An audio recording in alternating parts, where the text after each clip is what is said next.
Hello বন্ধুরা, আমি আজকে প্রথম দেশি মুরগির মাংস রান্না করলাম, তাই ভাবলাম তোমাদের সাথে একটু শেয়ার করি।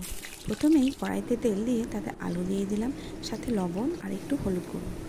আলুগুলো লাল লাল করে ভাজার পর তুলে নিয়ে তাতে তেজপাতা, গোটা গরম মশলা, একটু সাদা জিরে ফোড়ন দিলাম। তারপর পেঁয়াজ দিয়ে পেঁয়াজটা যখন বাদামি হয়ে এলো তখন তাতে ম্যারিনেট করে রাখা মাংসগুলো দিয়ে দিলাম। মাংসটা আমি একটু হলুদ, লবণ আর একটু সর্ষের তেল দিয়ে ম্যারিনেট করে রেখেছিলাম।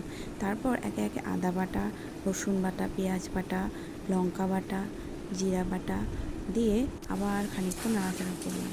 তারপর একটু কষানো হলে তাতে স্বাদ মতন লবণ, তারপর একটু হলুদ, লঙ্কা গুঁড়ো, ধনে গুঁড়ো এইসব দিয়ে আবার নাড়াচাড়া করার পর একটু টমেটো কুচি দিয়ে দিলাম। তারপর দুটো গোটা রসুনও দিয়ে দিয়েছি। গোটা রসুন খেতে ভালোই লাগে মাংসের সাথে, তাই না? এরপর আমরা খানিকক্ষণ কষাতে হবে। কষাতে কষাতে যখন দেখলাম মাংস তেল ছেড়ে দিয়েছে, তখন আমি তাতে একটু গোলমরিচের গুঁড়ো দিয়ে দিলাম। গোলমরিচের গুঁড়ো দিলে মাংসের ফ্লেভারটা বেশ ভালো আসে। তারপর ভেজে রাখা আলুগুলো দিয়ে দিলাম। এরপর এই আলু দিয়ে আরও বেশি খানিকক্ষণ এটা কষাতে হবে। তারপর একটু মিট মশলার গুঁড়ো ছড়িয়ে দিলাম, দিয়েও আবার কিছুক্ষণ মাংসগুলোকে নাড়াচাড়া করতে হবে, কেননা সবাই জানি দেশি মুরগি মাংস সেদ্ধ হতে একটু সময় লাগে। এরপর আমি তাতে গরম জল দিয়ে দিলাম। গরম জল দেওয়ার পর 10-15 মিনিট যাতে ফোটে সেই জন্য একটু ঢাকা দিয়ে রেখে দিলাম।